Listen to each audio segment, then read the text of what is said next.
ஒரு சிம்பிளான ரெசிபி. இது பண்ணுறதுக்கு எனக்கு கிட்டத்தட்ட 2 மணி நேரம் ஆயிடுச்சு. அப்படி நான் என்ன ரெசிபி பண்ணேன், எப்படி பண்ணேங்கிறத இந்த வீடியோவில் உங்களுக்கு நான் சொல்கிறேன். ஸோ வாங்க நம்ம வீடியோக்குள்ளே போவோம். இங்கே 250 grams ஆஃப் சிக்கன் நான் எடுத்திருக்கேன். ஸோ ஃபஸ்ட்டு இஞ்சி பூண்டு பேஸ்ட்டு வந்து 2 ஸ்பூன் போட்டுடலாம். அதுக்கடுத்து ரெட் சில்லி பவுடரும் காஷ்மீரி சில்லி பவுடரும் ஒரு ஸ்பூன் வந்து போட்டுடலாம். கார்ன்ஃப்ளவர் மாவு வந்து ஒரு ஸ்பூன் கிட்ட போட்டுடலாம். ஒயிட் பெப்பர் இருக்குல்ல, ஒயிட் பெப்பர் வந்து 1 ஸ்பூன் கிட்ட போட்டுக்கலாம். எல்லாமே 1 ஸ்பூன் மட்டும் போட்டுக்கோங்க. வினிகர் வந்து 1 ஸ்பூன்.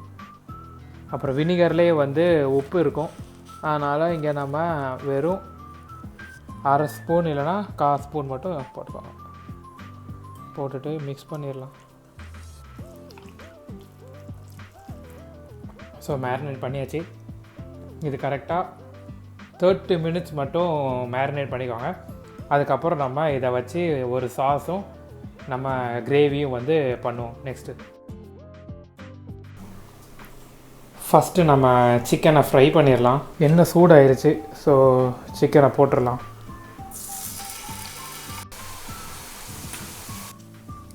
ஃப்ரை ஆகட்டும். நம்ம இந்த ஸ்டேஜில் என்ன பண்ணலான்னா ஒரு சாஸ் மிக்ஸ் மட்டும் இப்போ பண்ணிடலாம். இதுக்கப்புறம் நம்ம அதை எடுத்து நம்ம ஒரு கிரேவி பண்ணி அதையும் நம்ம மிக்ஸ் பண்ணிடலாம். அவ்வளோதான். இப்போ நம்ம ஒரு சாஸ் ரெடி பண்ணிடலாம். ஃபஸ்ட்டு 1 டேபிள் ஸ்பூன் ஆஃப் வந்து டொமேட்டோ கெச்சப் வந்து 1 டேபிள் ஸ்பூன் எடுத்துக்கோங்க. அதோட வந்து வினிகரையும் வந்து ஆட் பண்ணிக்கோங்க 1 ஸ்பூனு.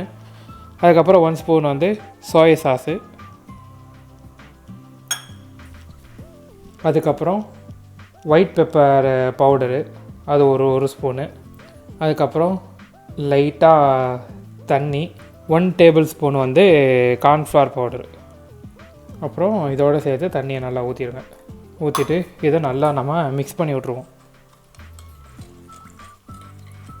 நல்லா திண்டாக வராமல் இது எவ்வளோ குவான்டிட்டி போடணுங்கிறதையும் நான் டிஸ்கிரிப்ஷனில் கண்டிப்பாக கொடுக்குறேன். அதுக்கேற்ற மாதிரி நீங்கள் சாஸ் ரெடி பண்ணிக்கோங்க. இங்கே என்னோடய ப்ரொப்போர்ஷன் எல்லாமே நான் 2 பேருக்கு என்ன போடணுமோ அதை தான் நான் போட்டிருக்கேன். ஸோ அதுக்கேற்ற மாதிரி நீங்கள் போட்டுக்கோங்க. ஏற்கனவே வினிகரில் வந்து சால்ட் இருக்கும். ஸோ நம்ம இங்கே பிஞ்ச் ஆஃப் சால்ட்டு மாதிரி கொஞ்சோண்டு மட்டும் நம்ம சால்ட்டை போட்டுக்கலாம். ஓகே, இவ்வளோ மட்டும் போதும்.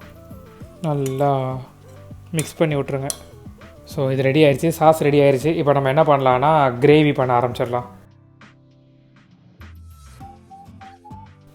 ஏற்கனவே சிக்கன் வந்து ஃப்ரை பண்ண ஆயிலில் நம்ம லைட்டாக ஒரு ஸ்பூன் வந்து ஆலிவ் ஆயில் மட்டும் ஆட் பண்ணிக்குவோம். இதோட சேர்த்து ஜிஞ்சர் கார்லிக் பேஸ்ட், அதுக்கப்புறம்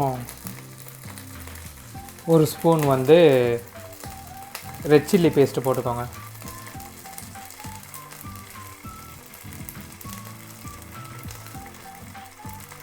கரெக்டாக 1 ஸ்பூன் இல்லை 1.5 ஸ்பூன் கூட ஓகே தான்.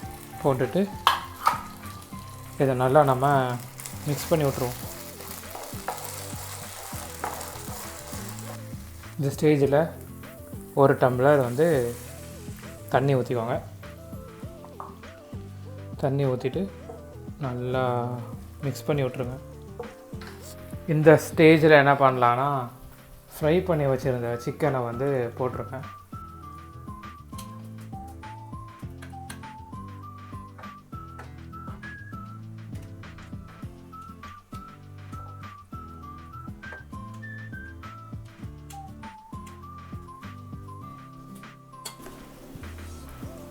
இந்த ஸ்டேஜில் என்ன பண்ணலாம், 1/4 ஸ்பூன் வந்து சுகர் போட்டுக்கலாம்.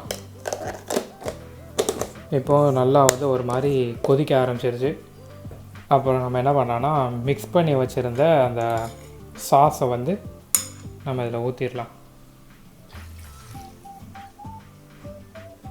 ஒரே ஒரு வாட்டி மட்டும் நல்லா நம்ம மிக்ஸ் பண்ணி விட்ருங்க.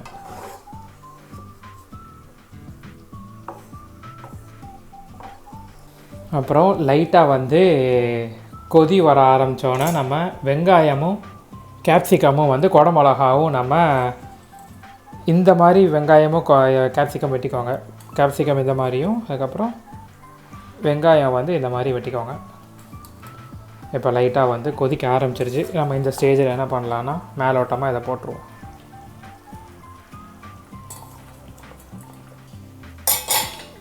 போட்டுட்டு ஒரு வாட்டி வந்து மிக்ஸ் பண்ணிடுங்க.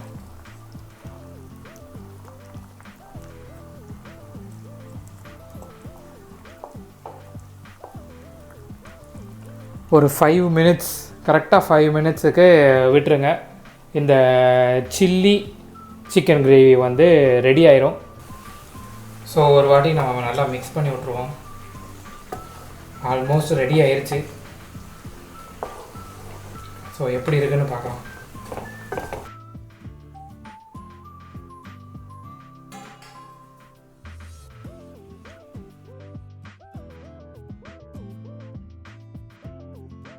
ஸோ சில்லி சிக்கன் பண்ணியாச்சு. இப்போ நம்ம வந்து என்ன பண்ணலான்னா லெமன் கொரியாண்டர் ரைஸ் பண்ணிடலாம். ஸோ அதுக்கு ஒரு ஸ்பூன் வந்து பட்டர் ஊற்றிருக்கேன். அப்புறம் ஒரு ஸ்பூன் வந்து ஆயில் ஊற்றிருக்கேன். ஸோ இந்த ஸ்டேஜில் வந்து ஒரு ஸ்பூன் வந்து கார்லிக்கு சின்ன சின்னதாக கட் பண்ணிக்கோங்க. ஸ்ப்ரிங் ஆனியன்ஸுக்கு கீழே உள்ள அந்த பேஸை வந்து வெட்டி வைக்கோங்க. இதோடு சேர்த்து அரகணம் அதுவும் வந்து போட்டுக்கோங்க. இது வந்து 2 to 3 ஸ்பூன்ஸ் கிட்ட போடணும். இதோட 2 ஸ்பூன் வந்து சில்லி ஃப்ளெக்ஸ் போட்டுக்கோங்க. இந்த ஸ்டேஜில் கொரியாண்டர் லீஃப். சைடில் வந்து பாஸ்மதி ஊற வச்சுருக்கேன். ஸோ இதனால நம்ம இப்போ மிக்ஸ் பண்ணி விட்ருவோம். மிக்ஸ் பண்ணி விட்டுட்டு நான் இங்கே 2.5 கப்பு கிட்ட நான் பாஸ்மதி ரைஸ் எடுத்திருக்கேன். ஸோ 2.5 கப்புக்கு நான் இங்கே கரெக்டாக ஒரு கப்புக்கு 1.25 1.5 டம்ளர் தண்ணி வந்து கனெக்ட் பண்ணி நான் ஊற்றிடுவேன். இப்போ ரைஸுக்கு தேவையான தண்ணி ஊற்றிடலாம்.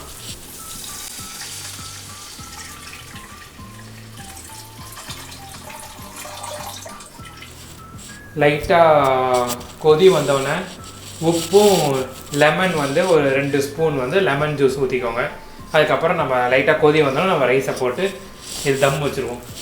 ஸோ இந்த ஸ்டேஜில் நம்ம ரைஸுக்கு தேவையான உப்பு போட்டுடலாம். இங்கே 1 ஸ்பூன் போடுறேன். செக் பண்ணிட்டு அதுக்கப்புறம் போட்டுக்கலாம். ஒரு வாட்டி மிக்ஸ் பண்ணி விட்டுட்டு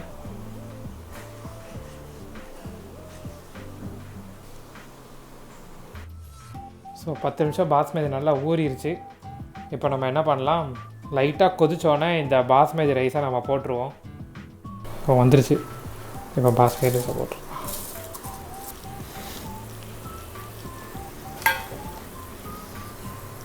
இப்போ இதை நல்லா மிக்ஸ் பண்ணிடுவோம்.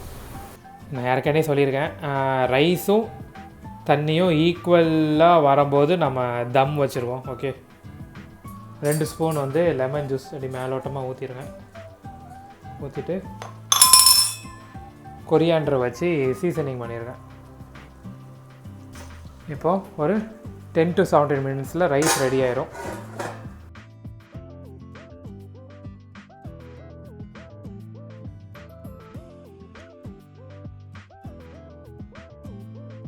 ஸோ ஃபைனலி முடிஞ்சிருச்சு. இன்றைக்கி நான் ரெடி பண்ணது தான் இந்த லெமன் கொரியாண்டர் ரைஸும் சில்லி சிக்கனும். ஸோ இன்றைக்கி நம்ம ரெடி பண்ணது தான் இந்த கொரியாண்டர் ரைஸும் சில்லி சிக்கனும். ஸோ இது பண்ணுறதுக்கு கிட்டத்தட்ட கொஞ்சம் கூடயே இன்றைக்கி டைம் எடுத்துருச்சு. இதான் நான் ஃபஸ்ட் டைம் இன்றைக்கி ட்ரை பண்ணியிருக்கேன். ஸோ இதோட டேஸ்ட் வந்து எப்படி இருந்துச்சுன்னா, அந்த குழம்பு அந்த கிரேவியோட டேஸ்ட் வந்து கொஞ்சம் லைட்டாக கசக்கின ஒரு ஃபீல் வந்துச்சு. ரைஸ் உண்மையிலே நல்லா இருந்துச்சு. நீங்களும் இதை வந்து வீட்டில் ட்ரை பண்ணி பாருங்கள். இந்த மாதிரி ரைஸ் பவுல் மாதிரி வச்சு சாப்பிட்டு பாருங்கள். உங்களுக்கு ரொம்ப பிடிக்கும் நான் நம்புகிறேன்.